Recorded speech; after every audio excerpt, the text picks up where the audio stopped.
Good morning, Second Baptist family, friends, and anybody watching. Today we're going to be talking about God's grace and mercy. And there's a specific example we're going to talk about, and that's coming from Exodus chapter 33, verse 14. It reads, "And he said, my presence will go with you, and I will give you rest." Now, there's a whole lot of background going on with that. In Exodus chapter 32, we have Moses and the children of Israel, and they keep on messing up. And they have this golden calf that they have started worshiping and idolizing because that's what they just like to do. They like to put a lot of stuff before God. They got in trouble for that.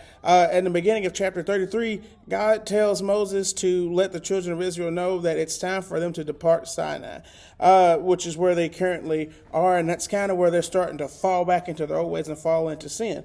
But even though God told them that it was time for them to leave, God also says, and we find it here in verse 3, "But I will not go up among you, lest I consume you on the way, for you are stiff-necked people." It seems like he's sick and tired of these people, just like he's sick and tired of us sometimes, because we go and we do the same thing, and we do the same thing, and we do the same thing, because we give into our desire, and we put things before him. But God, being who he is, said, "I'm not going to go with you, because I'm going to consume you. So instead, I'm going to send an angel."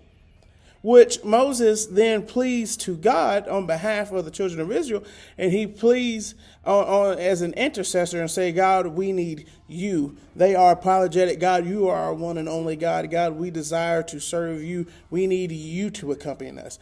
So God accepts. We go back to our grace and mercy. Grace is when he gives us what we don't deserve. Mercy is when he doesn't give us what we do deserve. So let's look at that. The mercy that he had, he spared the children of Israel from returning to their old ways. Whenever they returned to their old ways, he could have consumed them then. He gave them that mercy. He did not give them what they deserved in that moment, that punishment for that sin. But the grace here, it's endless. He allowed for them to depart from Sinai and still go to Canaan, which is where they were meant to go, even though they had still deliberately sinned. He was going to send an angel on his behalf because he didn't want to have to consume the people of Israel. And then lastly, Moses pleaded and God accepted. That's that ultimate display of grace because God accepted that. Now, y'all are probably wondering how this applies to us. We should be grateful for his mercy. We should be grateful to serve a God that sees us past just our faults, but views us for our hearts and what's in our hearts. And we should be thankful for his grace that he sent his son to pay a price that we couldn't pay and to be our intercessor. Just how the people of Israel had Moses, we have Jesus. And Jesus paid that price and lived a perfect life and still had to pay the price that was meant for us in our sinful life so that he could be an intercessor for us to act as a bridge between us and our sinful nature and between God. And whenever we accept Jesus as our intercessor, that's whenever our spirit starts to change.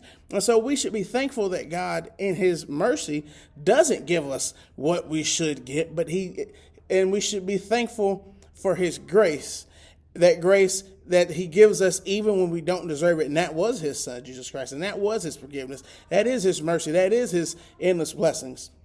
So, with that, everybody, come see us at Second Baptist Missionary Church with Pastor C.R. Terry presiding. We would love to see you guys there. Sunday school starts at 10 o'clock, and our morning worship service starts at 11:30. We would love to see you guys come on out. And remember, Jesus loves you, and so do we.